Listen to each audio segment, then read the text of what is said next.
Swastiastu. Om Swastiastu. Malam Pak Sudi. Selamat malam. Bisa ketemu kembali di sini.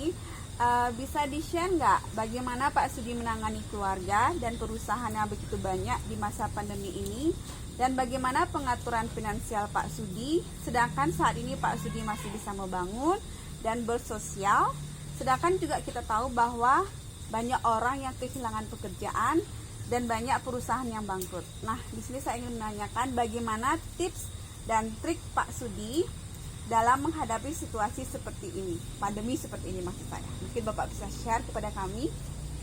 Terima kasih banyak. Selamat malam generasi muda Bali dimanapun berada. Om Swastiastu.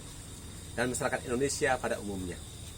Saya di sini ingin berbagi tips dan strategi bagaimana saya sendiri ya menangani kondisi pandemi seperti ini yang sudah kurang lebih hampir 8 bulan ya kalau tidak salah ya, dari bulan Februari ya, Maret sampai sekarang hampir bulan Oktober ya.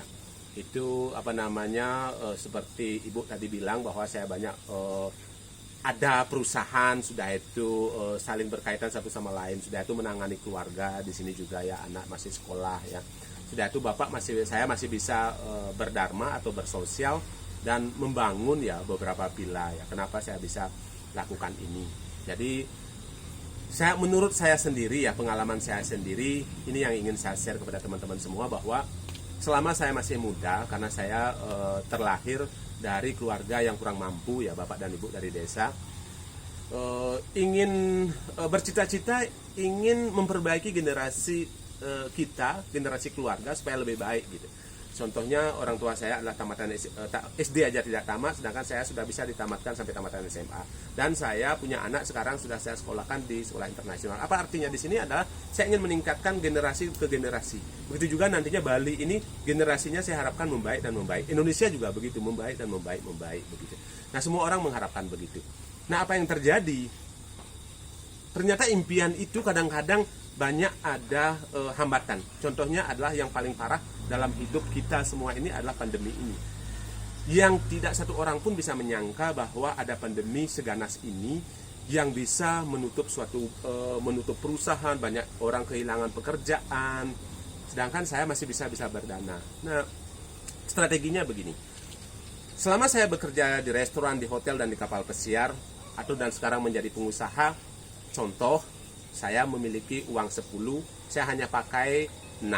Yang lagi 4-nya itu saya tabung. Artinya adalah saya tidak berani berutang finansial. Ya, ada orang yang berani berutang untuk memacu perusahaannya supaya mereka memiliki motivasi untuk bekerja dan bekerja. Tapi saya sendiri, saya takut sekali berutang, terutama di finansial. Jadi apa yang saya miliki itu yang saya kelola dan tidak melebihi budgetingnya, itu tidak melebihi dari uang yang saya miliki. Malahan saya harus bisa menabung gitu. Jadi pada saat kejadian-kejadian masa depan yang tidak pasti, saya masih bisa survive dan masih bisa membantu. Nah, itu yang saya lakukan.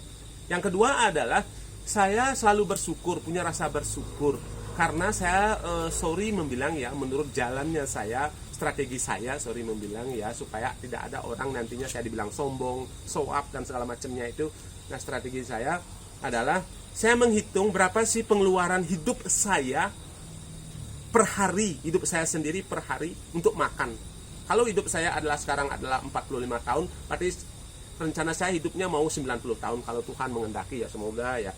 Berarti saya hitung, saya makan seharinya, saya ngabisin uang 50.000, dikali per bulan, dikali per tahun, dikalikan nantinya 40 tahun, berapa harus saya menghabiskan uang. Saya tidak ingin memberatkan anak saya bahkan. Jadi saya punya istri juga saya hitung seperti itu, punya anak juga saya hitung seperti itu. Jadinya berapa sekolahnya nanti kalau mereka setelah tamat kuliah. Jadinya saya harus mengetahui, karena namanya bisnis, modal saya, apa yang saya miliki itu, dengan nantinya ke depannya pengeluaran yang saya akan keluarkan itu bisa nggak saya tangani gitu. Karena di sini tidak ada yang namanya muluk-muluk gitu, gengsi gitu, tidak ada di sini gitu. Ini harus reality gitu, 1+1 sama 2 itu hitungan ini. Ya, jadi poinnya adalah saya tidak memiliki rasa worry tentang finansial, karena saya tidak meminjam, dengan bank atau dengan seseorang. Apa yang saya miliki itu aja, saya bersyukur sekali begitu. Jadi poinnya adalah kita harus mengetahui stok kita atau uang atau benda atau properti kita yang kita miliki itu. Sedangkan untuk kedepannya itu kita punya anak, punya istri, punya orang tua atau orang-orang terdekat kita yang kita mau tangani, berapa sih udah ngabisin uang? Untuk lagi 2 tahun berapa sih habisin? Itu saya hitung gitu. Jadi itulah salah satu strategi saya. Moga-moga teman-teman generasi muda Bali, generasi muda Indonesia, pandemi ini, alam ini memberikan pelajaran kepada kita dan kita belajar dari pandemi ini.